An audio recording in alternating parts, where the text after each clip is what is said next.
All right, looks like we're slowly to welcome ourselves into the sanctuary. Yes, come on in and have a seat. All right, we welcome you. If you're here with us or if you're streaming online, wherever you are, we're glad you're here with us. We're going to start out our morning like we usually do with some music. I've got Carolyn on drums, John on bass, and myself, Brent, on keys. And Joe Daly's going to come up and sing or lead our songs for us today. So yeah, Joe. Awesome. Also, we have Samuel doing our special music today, contributing in that way, and it is a real treat. So looking forward to that. Next week, thinking ahead a little bit, we have Frank Silva, a local woodwind artist, plays with the KSO, and also a lot of different orchestras in the greater Southwest Michigan area, Chicago area, that kind of thing. He's a real treat. So we have that next week. But for today, we're going to start with Spirit-led, Spirit-fed. I can't talk this morning. Spirit-led, Spirit-fed. Here we go. 1, 2, 3.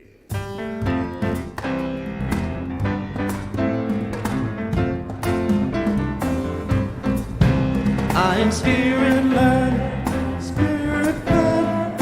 Everywhere and always I am spirit-led. I am spirit-led, spirit-fed. Everywhere and always I am spirit-led. Flowing like a river of peace. Child, love cannot be added to me. I am made complete in the divine. I am spirit-led, spirit-fed. Everywhere and always I am spirit-led. I am spirit-led, spirit-fed. Everywhere and always I am spirit-led. There's magic every day, like a beautiful song. As I'm choosing my way, there's a voice inside to guide me along. I am spirit-led, spirit-fed. Everywhere and always I am spirit-led. I am spirit-led, spirit-fed. Everywhere and always I am spirit-led.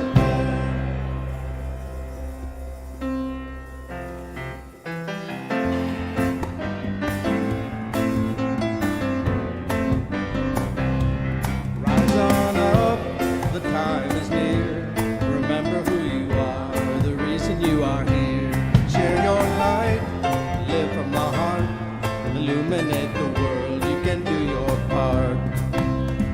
Lost and all alone, I was out there on my own. I could hardly find my way. Then I heard a voice inside of me say, rise on up, the time is near. Remember who you are, the reason you are here. Share your light, live from the heart. Illuminate the world, you can do your part. Fuego voice was strong, my attitude was wrong, my mind had gone astray. Then I heard a voice inside of me say, rise on up, the time is here. Remember who you are, the reason you are here. Share your light, live from the heart. Illuminate the world, do your part. So I sought to find a place filled with spirit and with loving grace. That's why we're here today, 'cause we heard a voice inside of us say, rise on up, the time is here. Remember who you are, the reason you are here. Share your light, live from the heart. Illuminate the world, you can do your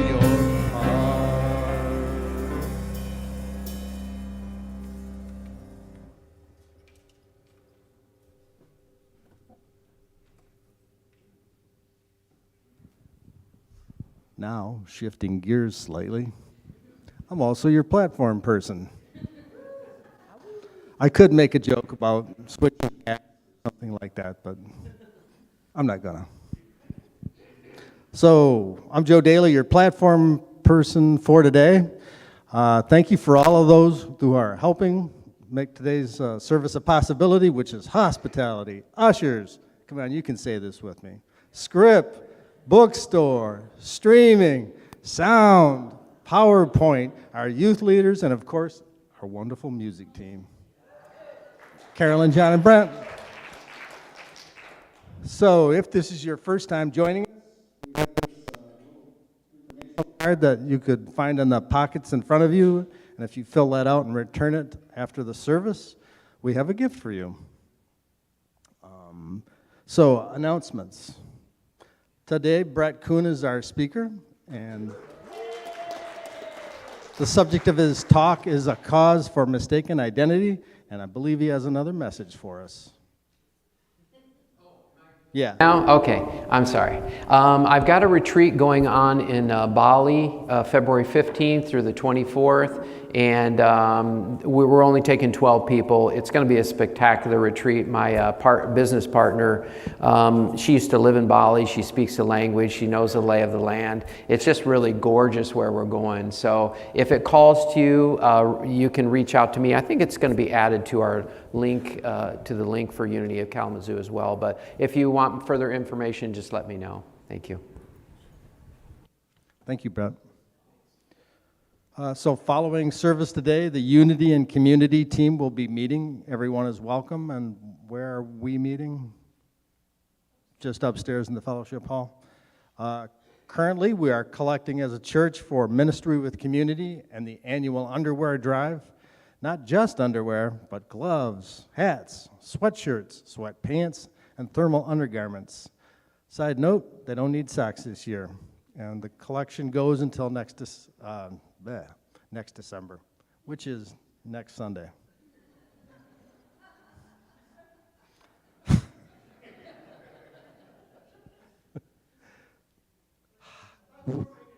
Woosa!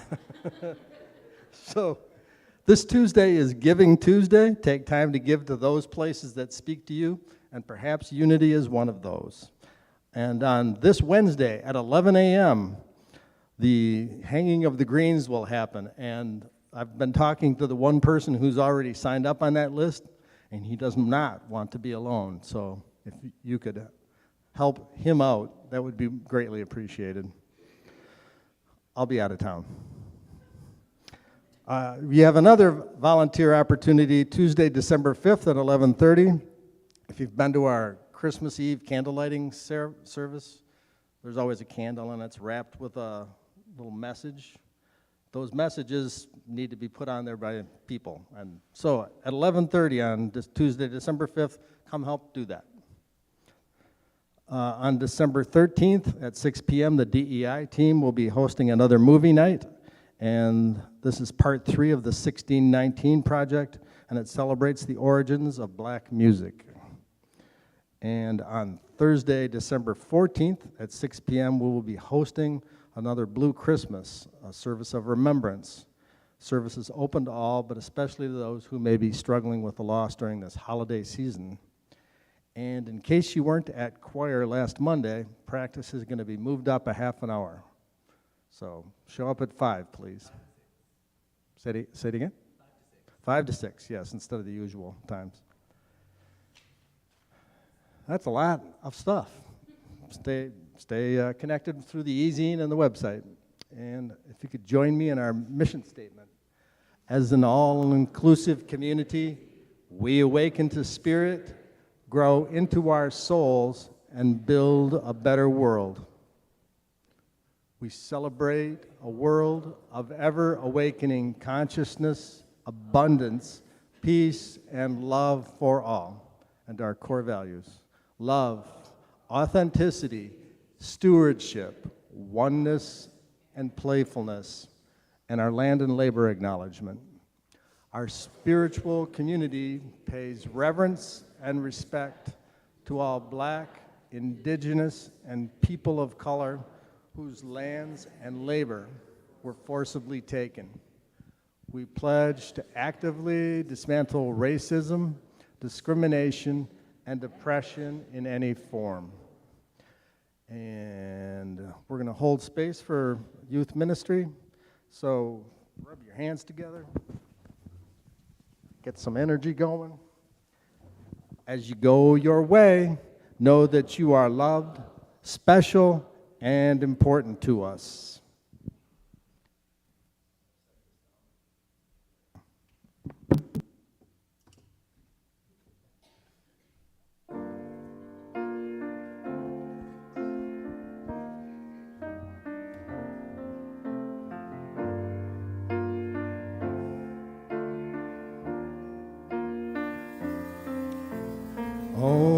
Shanti, Om Shanti, Om Shanti, Shanti, Om.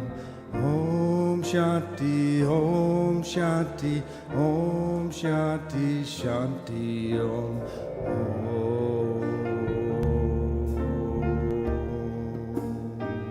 Om Shanti, Om.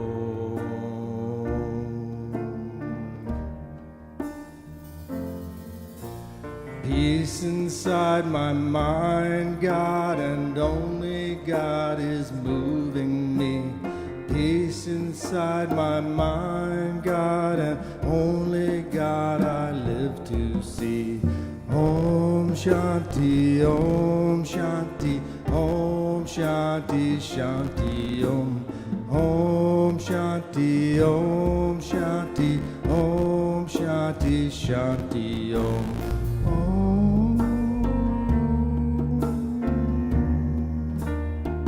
Om Shanti, Om.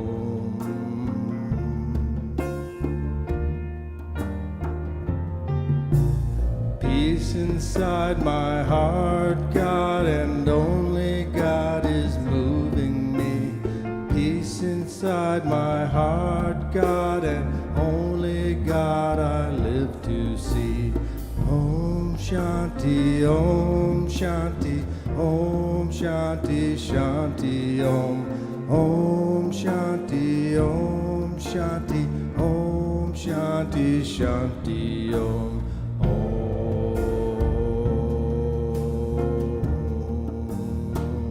Om Shanti, Om.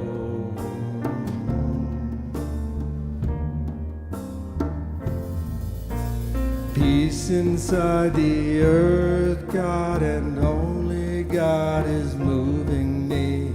Peace inside the earth, God, and only God I live to see. Om Shanti, Om Shanti, Om Shanti, Shanti, Om. Om Shanti, Om Shanti, Om Shanti, Shanti, Om.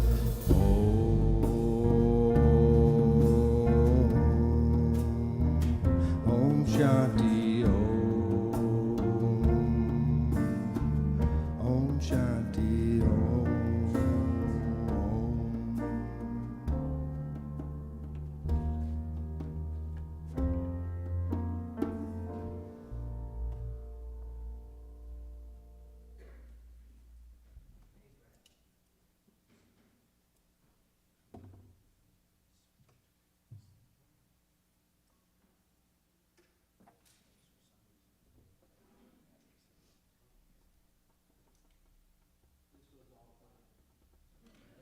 That's correct.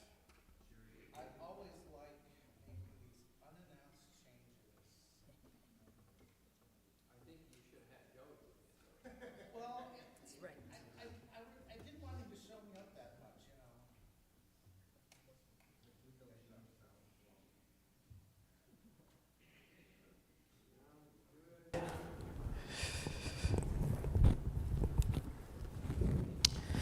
Okay, let's see here. The word for the day is grace. I love the word grace. I love it. A friend of mine used to say, he always kind of felt like somebody that was named Grace, you know, and just what it would do for a person to be named that and called that over and over. But I trust grace is my constant blessing. As an expression of God, I need not ever worry about earning God's approval or favor. Grace is my assurance that I am one with God and heir to all God is. I know oneness during times of deep spiritual communion, understanding I am fully human and fully divine. Through this awareness, my experience of grace deepens. I understand grace as more than a gift from God and begin to see it as an aspect of my divine inheritance. Grace is not a blessing I need hope for. It is the blessing I can count upon. It is trusting I will have what I need when I need it, that my support will come to me even from the most unlikely channels. Grace is knowing that God is with me and within me throughout my life.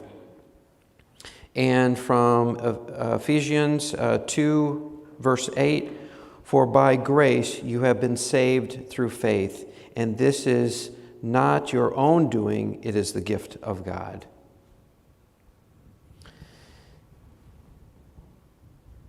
And so if you just want to close your eyes, if you haven't done so already, and just taking in a nice deep breath, and just letting go, really letting go. I know this time of year can be stressful, a lot of people. There's so much going on in the world. Please allow grace to touch your heart. Allow grace to carry away your burdens, your worries, your fears. I invite you right now to let go of your need to fix yourself, fix others, or to fix or change the world. Just for right now, so that you can really be present right here and right now, and to know that peace is always possible. Not only is it always possible, it is the true nature of who you are. So don't let the world pull you away from that. The world will do what it needs to do. People will do what it needs to do. You get to be a witness to all of it. Just a compassionate observer of life. And so as we let go of all of our burdens, all of our worries, I invite you to just melt into this beautiful, perfect, juicy moment. Allow your body to be supported by the chair and the floor. And just allow your entire being to be supported by God. What does that feel like to just rest in the arms of God, in the love of God, in the peace and joy and bliss of God? That is your right. It's not even about earning or deserving it as a right, but it's just the natural truth of who you are, the one who has been created in the likeness and the image of God. Yes, you. And so I invite you just to become aware of your breath, just to notice it. You'll notice it happens all by itself. There's no doing or effort required for this meditation. The only thing needed is to simply be aware. Be aware. And you get to carry that energy of being aware wherever you go. As Jesus said, be in the world, but not of it. And that's what he's referring to just allow life to unfold as it needs to, and you be the witness to all of it. And so you are here right now, and by divine happening, you are exactly where you need to be.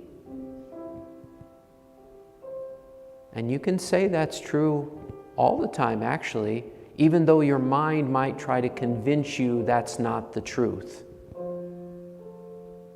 And it's okay that it says that. Just observe that thought, notice it.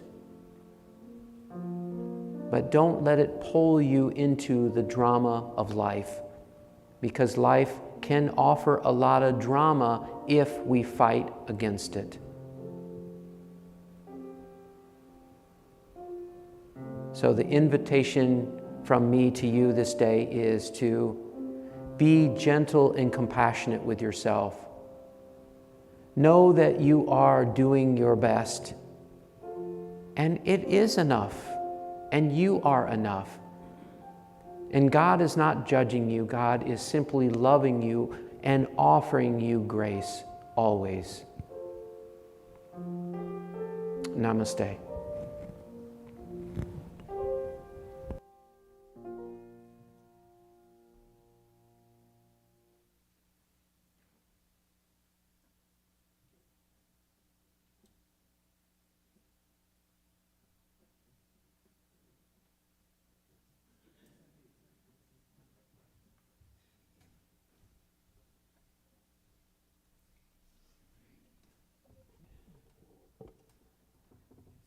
Good morning. God is good, and all the time, God is good. Okay, the song I'm gonna play, it's called Yesu wange wa amani, which means my Jesus is so powerful. Who does not know that? There are so many things I have gone through, and when I look back, I really thank God. If it wasn't God, I don't think even I would have been here. Maybe I would have been in the village trying to make bricks or trying to make charcoal to sell to people. But God made me to be a great musician and made him to travel around the world and made him to meet beautiful people here and there. And I still live a life. And the reason why I composed this song, one day I was just on the TV, I saw someone was a billionaire, and he was on, I don't know how you call it, someone who's like just breathing on a machine, but he was a billionaire, but the money couldn't like heal him back to the life I have. I looked at myself, I was like, whom I am? How comes I'm still living, walking, eating, talking? I don't have any pain. What can I thank God for this? That means my Jesus is so powerful. He's protecting me, and he's protecting you too.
Naline mikwano mingi abooluganda we batuzaala wenjogerera n'abagenda naline ensimbi nyingi buli wempita banegomba wenjogerera nazagenda nafunyo kwano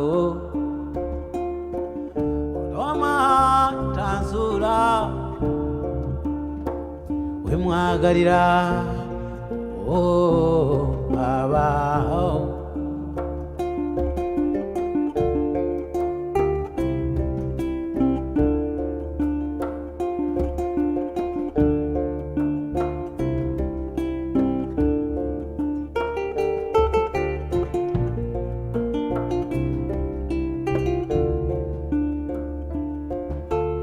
Yesu wange wamani, Yesu wange wamani, entalo zange zona yazinwanira. Yesu wange wamani, Yesu wange wamani, entalo zange zona yazinwanira. Entalo zange zona yazinwanira.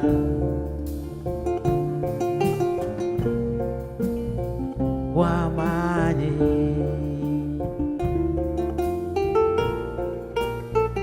wamani,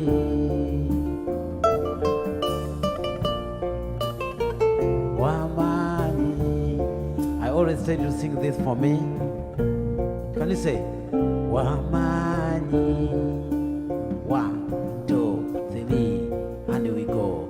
Wamani.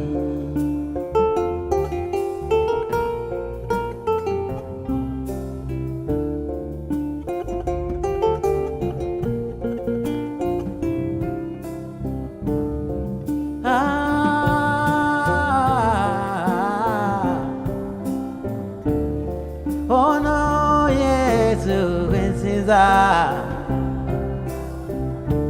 Tavamu, tavamu, ambelerawo. Nawe masobeza, azidira mono. Sirijo, sirijo, sirijo.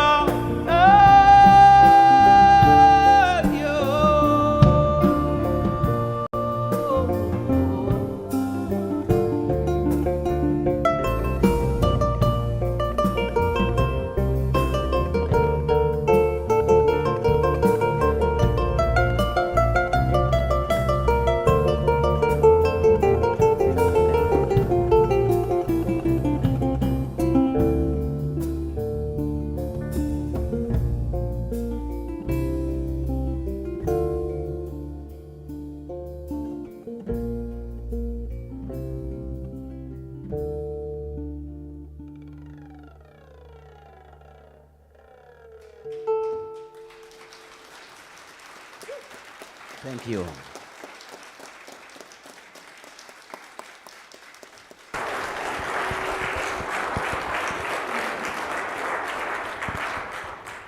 Don't make me go after him. Just really beautiful. I'd love to see a concert of yours. All of it sounded wonderful. Thank you so much. Good morning, everybody. Well, the title of the talk today is A Case of Mistaken Identity. You know, I probably have said this before, that I've said this before, that I say a lot of things that I've said before. Does that make sense? And I struggle with that sometimes because I, of course, want to mix it up and make it new and, you know, something that resonates with you. And yet I can't get off this thread of just helping people to awaken to who they are. I was talking to my brother recently, and my brother's a fairly heady person, well, I'll be nice and say fairly opinionated. And we've had some struggles over the years, but what's also true is we have a deep love for each other. And with my mom and sister passing over the last couple of years, we're all each other has, and we recognize that kind of that vulnerability of it. But he's good about having conversations with me, which I like to have kind of from a psychology, spiritual point of view, when he's not spiritual at all, but he has acknowledged his spirituality is really going out in the woods and hunt. That's him getting out there, and I recognize that it's important for him, and it's okay. But we were talking, and he was saying, it's like, I feel like he's saying to me, I feel like you're always trying to be perfect, and you're always so focused on growing and healing. And the truth is, I don't want to always be focused on growing and healing, and I certainly don't want to try being perfect, because we haven't come here to be perfect. We've come here to make mistakes, and through those mistakes, learn and grow from it. But I was saying I said something about happiness, and he said, I'm happy. And I said, well, it's happiness as you know it. It's like you're enjoying the vanilla because you've never had Rocky Road before. And he said, I see what you're saying. And I said, Rob, I've tasted the fruit. I've tasted the fruit of truth and who I really am. I can't go back. I don't want to go back. It's like when you get a glimpse, and I was on the way over here, I was just thinking of this title of the talk, and I was thinking of Martin Luther King Jr., when Dr. Martin Luther King, and he had said, I have seen the promised land. The promised land, that place, is a place that goes beyond who we have believed ourselves to be. We've all taken on this name. We've taken on the name Joe and Karen, another Joe, and Brett, and we've kind of compiled this idea, and we've been pulled into the movie of life. Like we're supposed to be watching the movie from the audience, right? But we get, as movies, when they're really good, they'll get the music involved, and they'll just find a way to pull you into it, and you go, oh, I want to get that guy so bad, or, oh, wow, I love this person. But if a movie is doing its job, it's pulling you in emotionally. But the truth of who you are, can't be pulled in. I even practice this with the movies, and some people will say, let it go, Brett, just enjoy the movie, But I can't stop being conscious and aware. I can't keep watching the movie that is busy trying to pull me in, and I have my own experiences, and I still enjoy watching movies and that, but it's like it's pulling us in so that we're caught in the anger, the frustration, or whatever it is. And it takes us out of the truth of who we are. Because rather than sitting in the audience and watching, we've been pulled so deeply into it, we're like, oh my God, And we even feel stressed with some of it, right? If you've ever watched an intense movie, I think of the first one that pops into my head is, I think it was called The Deer Hunter. I don't know if you ever remember that movie, but a very, very intense movie about the guy going through war and just the struggles of his life in having killed somebody. If that, I think I have that right. But all I can say is that when I watched that movie, it was on my mind for at least a week, trying to sort through everything that it brought up for me. And it can be very healing and cathartic in many ways when we watch these. Some of them do a beautiful, beautiful job. And others can be pulling us into a direction maybe that we don't need to go. It doesn't matter whether it's doing you good or it's doing you harm. You still need to stay as a witness to that. I talk about who we are. We have to move beyond the body and the mind. Mind being the thoughts and the feelings that come to us. And it's really, the mind is just as Osho had once said, it's just a giant recorder. It's recording all this information, and then at the right time, if we're caught in our egoic self, our person, then the mind will regurgitate words, it will regurgitate feelings, it will regurgitate all these things that we've recorded in the mind to say, oh, okay, this person said this, that's not good, therefore I need to respond this way. And that happens because we're not rooted in the truth of who we are. When we're rooted in the truth of who we are, divine expression flows through. You know, it's kind of funny because honestly, I can be having a conversation before church or after church or anywhere out there, and it's like, in a way, I'm a different person. That's not even the right words. In a way, I am a person when I am not up here, because the gift that I get from being up here is because I have a deep commitment.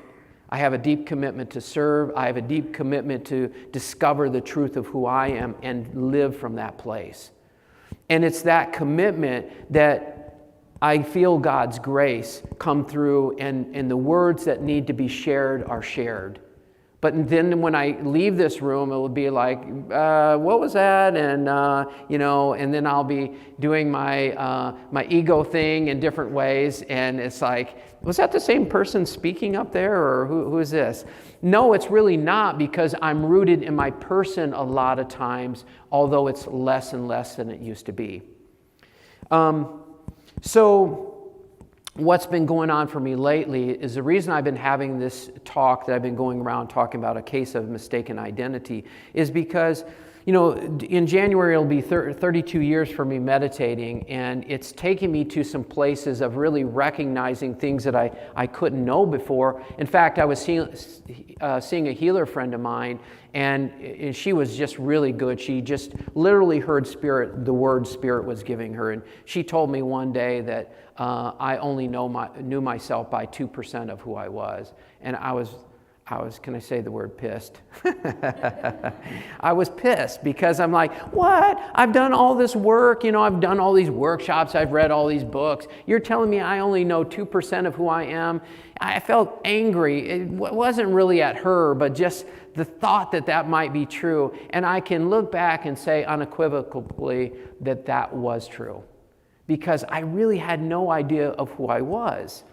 So I think I've been doing so many talks lately, so I'm going to trust that God's going to give me the words I need, and I'm not repeating myself too much. But I think I had mentioned last time I was here that I had a dream where my dad came in, and he told me, "You're now a full-blown diabetic." And so that caught my attention in a beautiful way. It scared me, but it needed to. Because what happened was I really began to become conscious of how this word that says, I am a diabetic. And it's like, wait a minute. And I've talked a little bit about this before, but I want to go deeper into this because it's super important. I said, wait a minute now, who is this I that is a diabetic? Because if it's the I that's a diabetic, that must mean that I am my body. Right? We talk about these things because I know I could probably ask and say how many people think they're their bodies. Probably nobody would raise their hands. Maybe a few people would raise their hands. And I would say the same thing. But I find myself saying all the time that I am hungry, I am cold, and I am sleepy. But how could I be those things if I'm not my body? Because the truth is, my body might be hungry, my body might be cold, my body might not be feeling well, but it's not the truth of who I am that is the formless conscious awareness. Formless, non-physical, conscious awareness. And so when we're saying these eyes, those eyes are our gift into awakening, because it helps to pull us back in to say, wait a minute, who is this one saying, I am this, or I am that? And you can do the same thing with the mind. I am angry, I am frustrated, I am disappointed. Are you? Where did that anger and that frustration, the disappointment come from? It always comes from the head, not from the heart. Always. A Course in Miracles says there's only either love or fear. The fear comes from the head. And the love comes from the heart, which is not, I'm not saying love as a temporary state. I'm saying love is when you let go of the idea, the belief that you're your body or the belief that you're your mind, and then see what is there. And you will find that love is no longer an emotion, but is actually the natural state and natural truth of who you are. So, I'm offering this today, and I've been offering to everyone lately about this I. We have to get really clear. So it's okay that we say, I am hungry. It's okay, but use it as a tool. Use it as a tool for awakening so that you can begin to dismantle this belief that says, I am the body. Because that's why, the only reason we're saying it, right? We're saying I am hungry or cold or something to the physical, meaning that we think we are that because we're so strongly identified with the body. But we're also so strongly identified with the mind. To say I am angry or frustrated or any of that, we have to catch ourselves to say, wait a minute, is this true? Am I angry, or is that just the mind and the past? Because the mind, again, collects all the information and it's just responding based on what it thinks is the truth.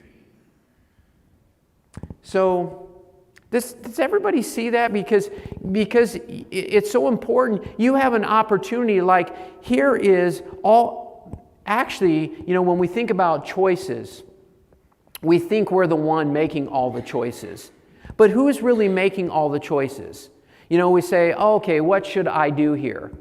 Well, who is the I that's thinking about this? Because when I'm connected and rooted in the truth of who I am, I don't need anything. And my choices are crystal clear. The reason they're clear, it's not even really the choice is clear, it's that I'm a witness to the choices. Because when you surrender over and you say, just let thy will be my will, and you say that to God, you just notice that you get to participate in a way of just being conscious and aware of all of it. That's all. You're not even making the choices. Your past or your future is making the choices when you're rooted in your ego self. Let me say that again. When you're making choices, it's your past or your future that's making the choices because we're so identified with the mind and we're identifying with this is the truth and this isn't the truth.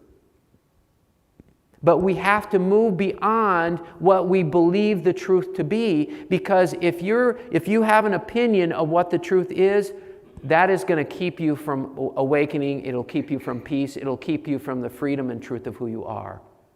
How do you come to a place of truth? Every time your mind has something to say, and it's quite a bit, we all know that, then you just come back to maybe the breath, or come back, even if you can, come back to the stillness and the silence. And when you keep letting go of all those old beliefs and you empty out your glass of knowledge, you make room, you come back to a place of innocence where there's room for truth to show up. There's a quote by Lao Tzu that says, a cup is only useful when it's empty. A cup is only useful when it's empty. So, going back to my brother, I do a lot of talks on my brother. He's been my teacher, but I think what works so well is because we do love each other, and it allows us to work through a lot of stuff. So I probably work through more things with my brother than anyone, and I can honestly say he's grown in his compassion and just how he approaches life. And it's been beautiful for me to see, and I've let go of a lot of my guilt and shame because I don't know how he did it. He was very short. He was wrestling 99-pound weight class when he was a senior in high school, and I think he was maybe 5'2" or 5'3". So he was very short. He has a birthmark on his face. So some people didn't understand that. So it's like he kind of overcompensated in some way, like the Napoleon complex, I guess, a bit, And so he overcompensated in some way, but it's been so perfect because I would say, how do you not feel guilty about that? Like, I want to know about it. And my buddy used to say, I just want about 17% of what your brother had. I don't know how he came up with that exact figure of 17%, but what he was saying was, there's something that's really great about he's not worrying about what other people think, but he needs to worry about it a little bit, right? Because I was studying with a guru a long time ago, and he said, we just need a little bit of guilt, just a little bit of guilt, just to remind us what is the right thing. And we know that in our hearts. But he said, none of you do just a little bit of it. You all do a lot of it, and which is true for most of us. So, yeah, so my brother has been a wonderful teacher for me in continuing to just really help me to let go of all my judgment, because he really is a reflection of me. He's a reflection. The whole world, in fact, is a reflection of us. And if we can own that and look at it, rather than making people or situations bad or wrong, look how it's reflecting back to you, because that's the gift.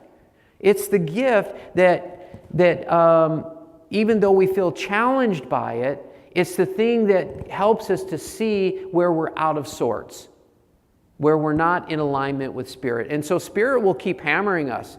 Spirit will keep hammering us, not because they enjoy it. They're not saying, oh, wow, watch this, got you again, They're not wanting to do that, but out of love, out of compassion for helping us to awaken to the truth of who we are, at times we will feel pummeled. We will feel hit so hard by Spirit, but they're saying, I'm on your side. I'm on your side. I want you to enjoy this as much as you can, work with it, and continue to awaken to who you are so that you can look at what's not working. I was having a conversation with someone earlier today, and I was noticing how I was feeling this need to give advice, right? Anybody ever do that before? And I'm doing a lot better at it than I used to, but I found myself saying some things and really kind of like pushing my idea, because I know the truth, let me help you, kind of thing. And it's all good. And then I caught myself, which I'm really happy about. I said, oh, okay, I see what I'm doing right here, and this is not helpful, and it's not even appropriate, And it's all good. The person was very gracious and understanding and compassionate, so there's no worries. But I just really saw that how my ego pops out sometimes. Look, it's okay.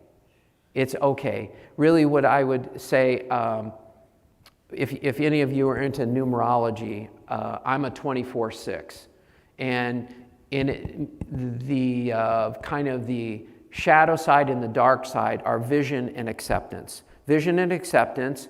And if you have vision, it's wonderful. If you have acceptance, it's wonderful. But if you don't, the shadow side of acceptance is, I was busy judging everybody.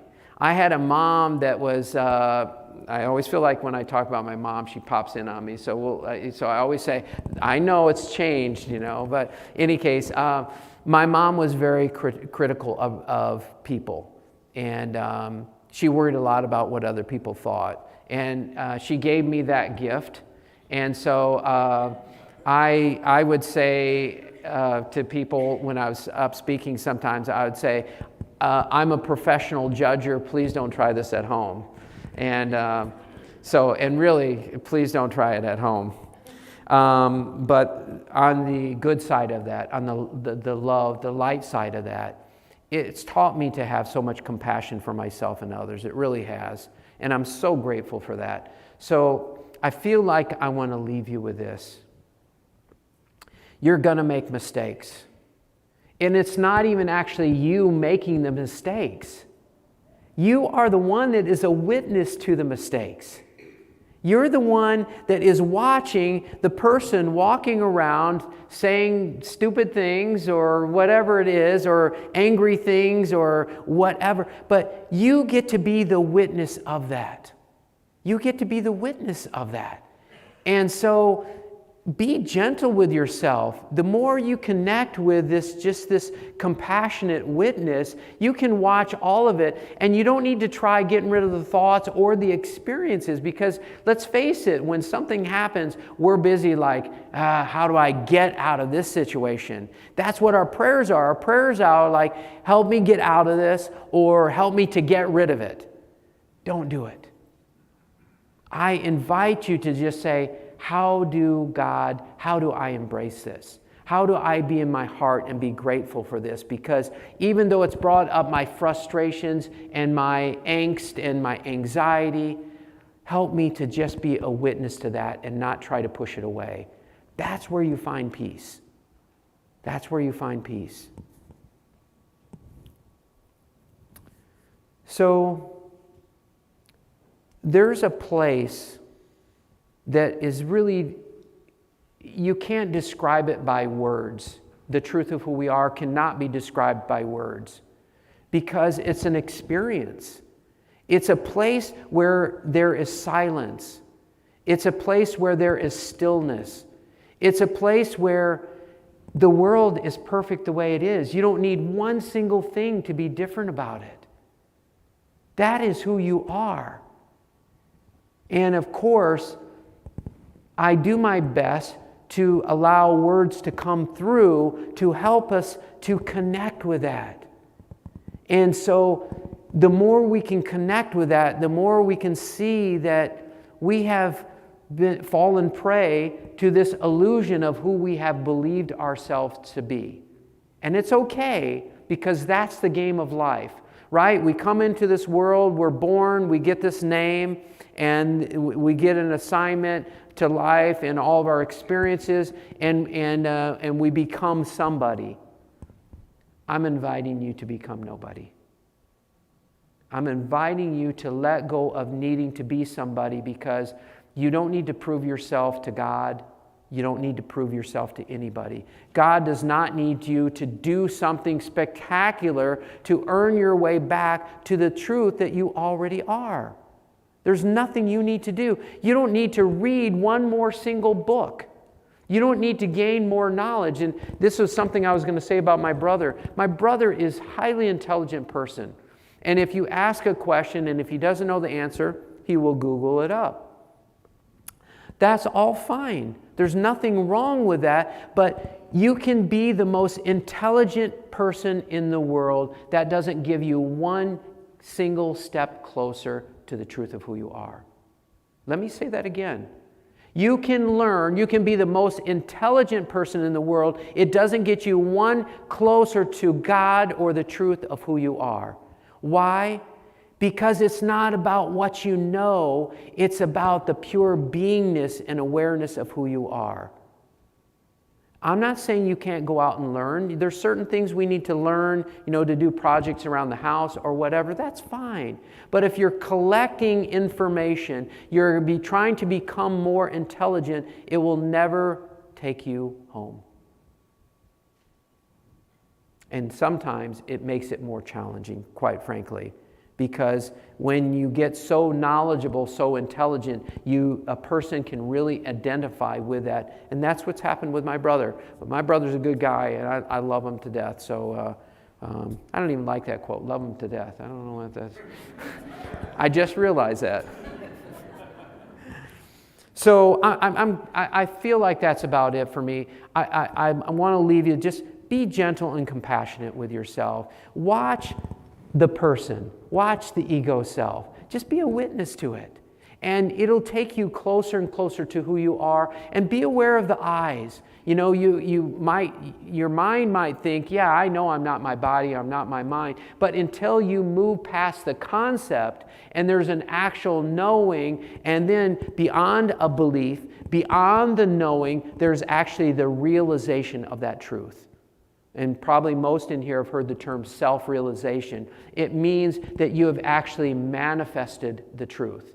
There's the belief, Then there's a knowing. There's something in us that knows what the truth is, but we haven't fully manifested it. When you realize the truth, it means that you've manifested it in your life. And your way into self-realization is when you keep noticing the eyes that identify with the body or the mind. The more you can stop identifying with that, those things will naturally fall away. And then all of a sudden one day you'll say, you'll have an experience.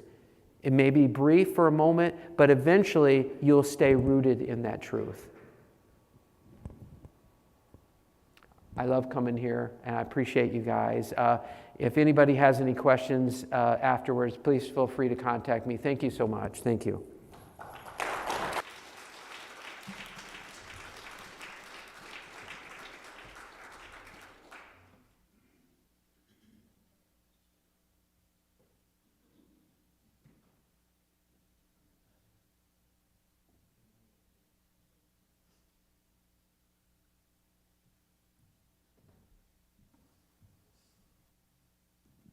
Thank you, Reverend Brett.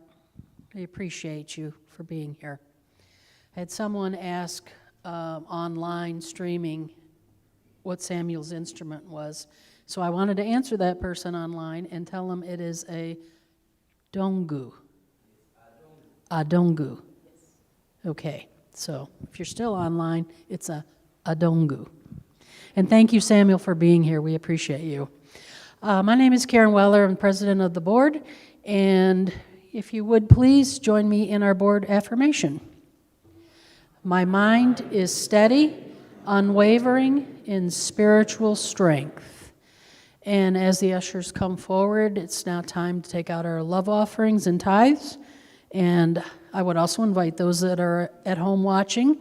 There will be a screen that comes up that tells you how to text your tithe, and it's very easy. Join me in our offertory blessing. Divine love through me blesses and multiplies all that I am, all that I have, all that I give, and all that I receive.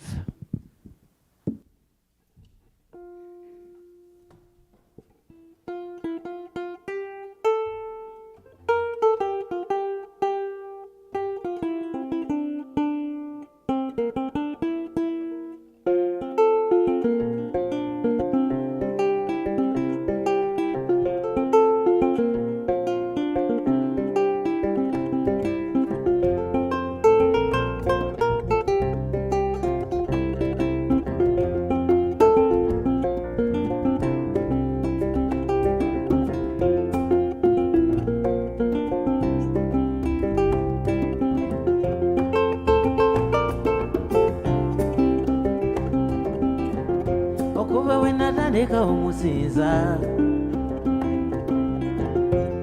ebyange byonna byatereera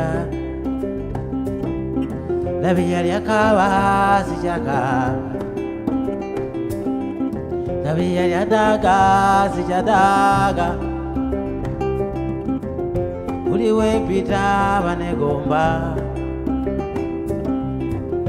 n'emikwano gyange gyebuuza yampa kiyoyo okumpaana yampa kiyoyo okusiima ono yesanjagala nange mwagala ebyakola bambi binsanyusa ono yesanjagala bangi ebyakola bambi binsanyusa ono yesanjagala nange mwagala n'ebyakola bambi binsanyusa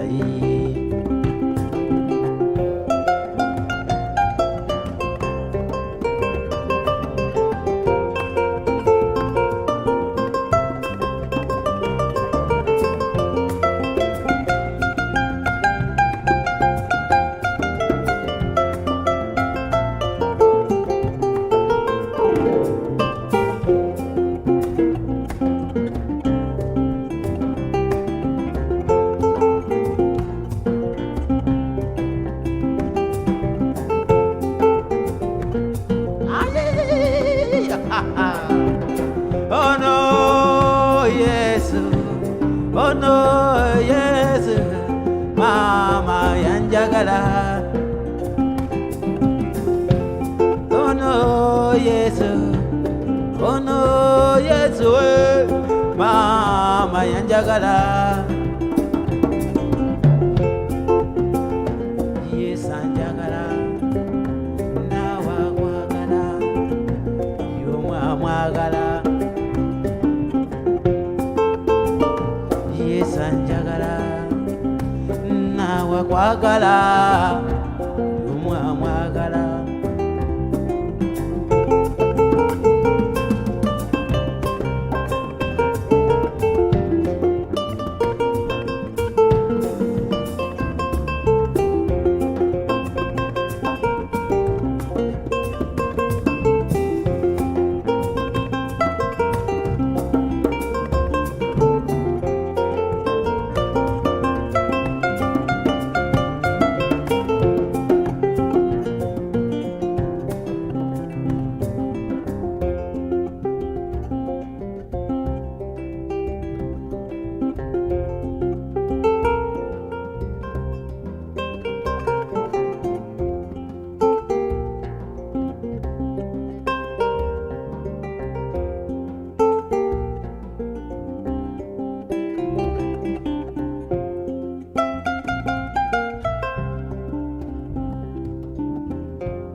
Thank you.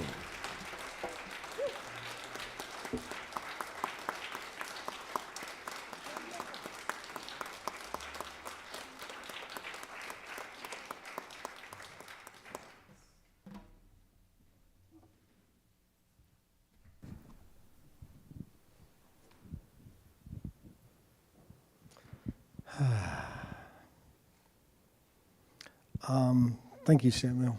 That was great. Divine Spirit, excuse me.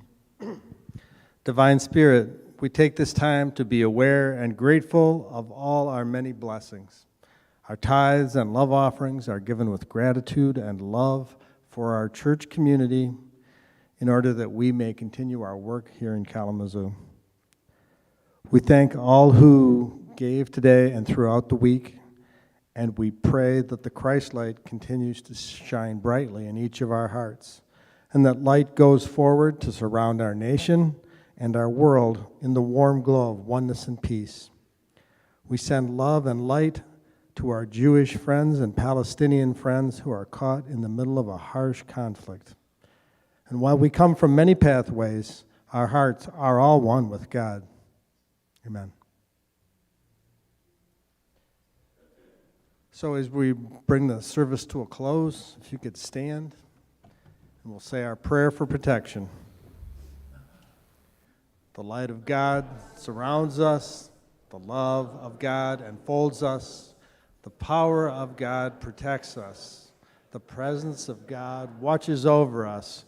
Wherever we are, God is, and all is well. Amen.